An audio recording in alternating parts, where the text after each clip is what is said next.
শুধু নামাজ পড়বা। বাদশা হারুন রশিদ ঘোষণা করে দিলেন। দেওয়ার পরে মসজিদ নির্মাণ হয়ে গেল।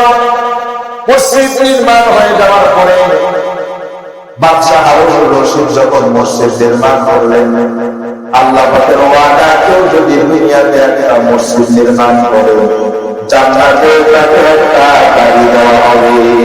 সুবহানাল্লাহ।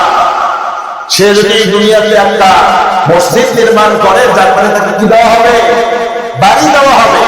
শুধু তাই নয়, সে যদি দুনিয়ার জমিনে একটা ইট দিয়ে মসজিদে সহযোগিতা করে, এই ইটের বদলে আল্লাহ পাক রব্বুল আলামিন জান্নাতে তাকে বাড়ি দিয়ে দিবে। সুবহানাল্লাহ।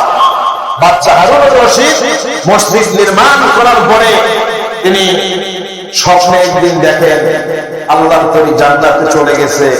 জান্নাতে যাওয়ার পরে দেখে একটা বালাখানা। তিনি যে মসজিদ নির্মাণ করছে, আল্লাহ পাক তাকে কি দিয়েছে? বালাখানা দিয়েছে, বাড়ি দিয়েছে।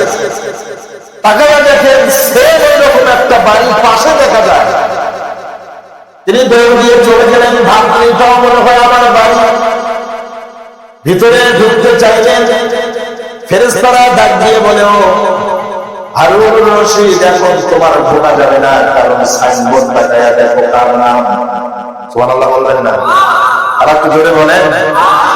সাইনবোর্ডের দিকে তাকায়া দেখে এই মসজিদ নির্মাণের সময় মিস্ত্রিদের জোগাড় লাগিয়েছিলেন, তার নামে হলো ওই সাইনবোর্ড। তার মানে ওই বাড়িটা মিস্ত্রির জোগাড় করতে আল্লাহ পাক দিয়েছে। সুবহানাল্লাহ বলেন।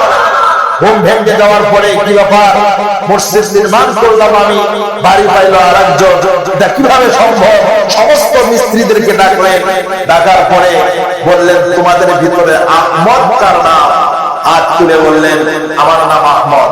তাহলে বলো তো দেখি, মসজিদ নির্মাণ করলাম আমি, জান্নাতে বাড়ি পাবো আমি, কিন্তু আমার বাড়ির পাশে তোমার একটা সেম বাড়ি দেখলাম, কারণটা কি?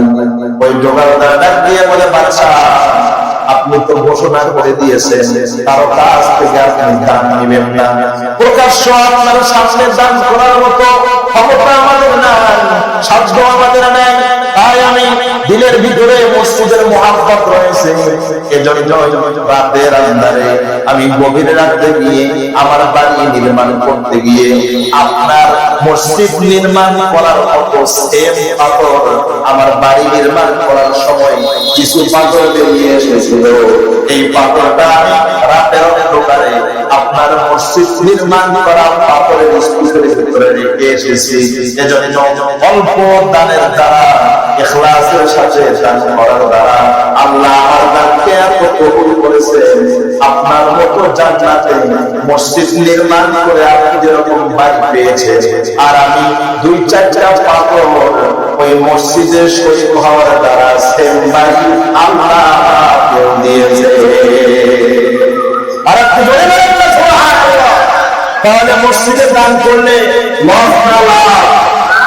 আর আপনি বলে বলেন, আমরা মসজিদে দান করার জন্য ইচ্ছুক আছি না নাই? বলে বলেন তো, যারা যারা আছে 2 হাত আল্লাহকে দেখায় দেন। জোরে বলেন আল্লাহু আকবার। এই হাতটা সকলেই পকেটে ঢোকান, পকেটে ঢুকিয়ে ধীরে ধীরে নিয়ত করেন তো মসজিদের জন্য 10 জন ব্যক্তি দেখতে চাই 5,000 টাকা করে মসজিদ